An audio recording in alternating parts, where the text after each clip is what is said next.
일본 전범 기업을 대신해서 강제동원 피해자 일부의 배상금을 법원에 맡기려던 정부의 계획에 사법부가 잇따라 제동을 걸고 있습니다. 네, 이번에는 수원지법도 원고 2명에 대한 정부의 공탁 신청을 받아들이자는 건데요.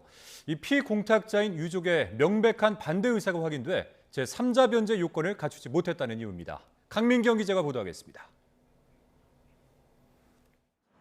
광주지방법원과 전주지방법원에 이어 수원지방법원도 정부의 일제 강제징용 피해자 배상금 공탁 신청을 받아들이지 않았습니다. 수원지방법원은 강제징용 피해자인 고 정창희 할아버지의 배우자와 고 박혜옥 할머니 자녀에 대한 공탁 신청을 받아들이지 않는다고 밝혔습니다.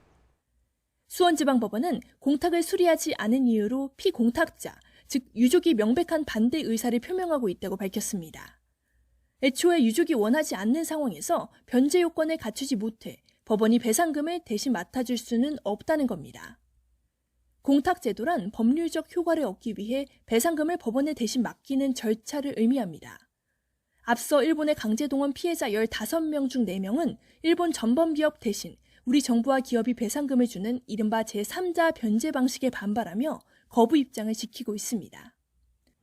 그러자 정부는 피해자들의 배상금을 법원에 대신 맡기고 보관을 위탁하는 공탁 신청을 했지만 잇따라 법원에 제동이 걸리고 있습니다. 강제징용 피해자에 대한 관할 법원의 공탁 불수리 결정은 이번이 벌써 3번째입니다. 앞서 광주지방법원은 강제징용 생존 피해자인 양금덕 할머니에 대한 배상금 공탁 신청을 받아들이지 않았습니다. 전주지방법원 역시 고 박 할머니와 관련한 공탁 신청을 수리하지 않았습니다.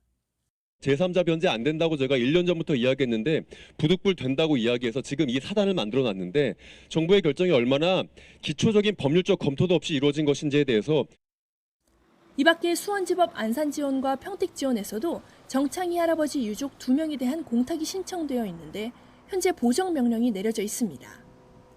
앞서 외교부는 법원의 불수리 결정에 반발하며 이의 신청 절차에 나섰지만 이마저도 수리되지 않고 있습니다.